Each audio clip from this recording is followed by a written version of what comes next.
everyone, I've got Vanessa Bell here today. She's one of our amazing behaviour support practitioners up in Brisbane. She's going to tell us about a positive behaviour support plan. So Vanessa, can you tell us what is a positive behaviour support plan? A positive behaviour support plan is a whole of life document which is developed with the intention of improving a person's quality of life. So this is done through focusing on teaching new skills and abilities. It's really person-centered. It focuses on the strengths of the person. And once a person's quality of life has started to improve, often their challenging behaviours will start to decrease. Also, the positive behaviour support plan will look at identifying whether there are any restrictive practices being used to support the person, and strategies will be developed to try and reduce or eliminate those restrictive practices over time. Can you tell us more about what person-centered means? So person-centered really means placing the person at the centre of their supports, looking at what's important to the person, what's important for the person, what are they trying to communicate through using behaviour, what do they like, who are they, and how can people best support them to live their best life, which is unique to them. How do you involve a person with disability? So there's assessment work which is undertaken, which can involve interviews, observations, casual conversations with the person and the people supporting them.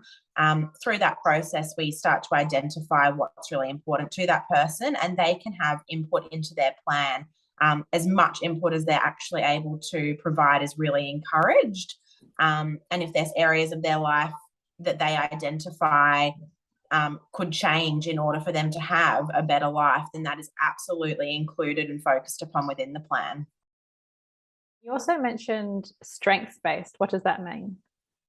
That means looking at what skills and abilities that person has and looking at how we can really build upon those and use them at the foundation of developing strategies, so that there's less emphasis on the person to change and more emphasis on changing the way that they're supported and the environment around them. And so does that mean the people around them, like families and teachers, are they involved? Can you explain how they can be involved in this? Yes, everybody's involved. In order to look at a person's whole of life, that involves identifying who is involved in their life, who is important to them, and consulting with each of those people.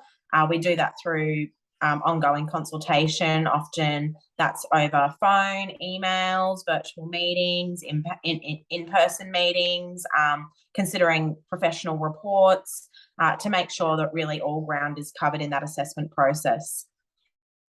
Thanks, Vanessa. What about the actual plan itself? Can you briefly tell us what would be inside a behaviour support plan? So inside a behaviour support plan, obviously we identify the behaviours of concern that the person is using. From there, we also look at assessing, again, all of that whole of life information and developing strategies that are targeted towards skill development or targeted towards those environmental factors that we are identifying as having negative impacts or limitations on the person's life. Also, there will often be restrictive practice protocols in order to give a guideline of how to safely implement those practices, and also with a strong focus on how those practices can be faded out and eliminated or reduced over time. Thanks, Vanessa. Just a couple more questions. So one, can you share an example with us? So an example of a restrictive practice that might be in place could be that a person's kitchen is locked because they are unable to understand that raw foods can be harmful to them. So we could work with them on implementing, say, a coloured container system, putting raw meat inside red containers so that then they can gain access to their kitchen, and also be safe by being able to learn the skill that the food that's in the red containers is not actually safe to be eaten yet. So that's working on a skill development and also on reducing a restriction in their life. Excellent. And the last question for you, Vanessa, is Once a plan's been written and implementation has started, what happens from there? So support teams or anybody that's supporting the person, maybe family members or teachers as well, are able to be trained in the strategies in the positive behaviour support plan.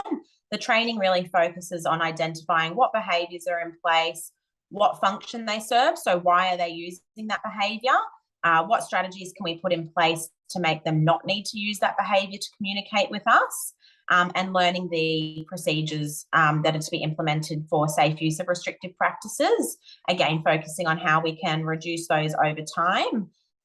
Often training can be provided face-to-face or online, and often follow-up training sessions are offered if that's what the team requires. Wonderful. Thanks so much for your time today, Vanessa. We really appreciate it. Thank you.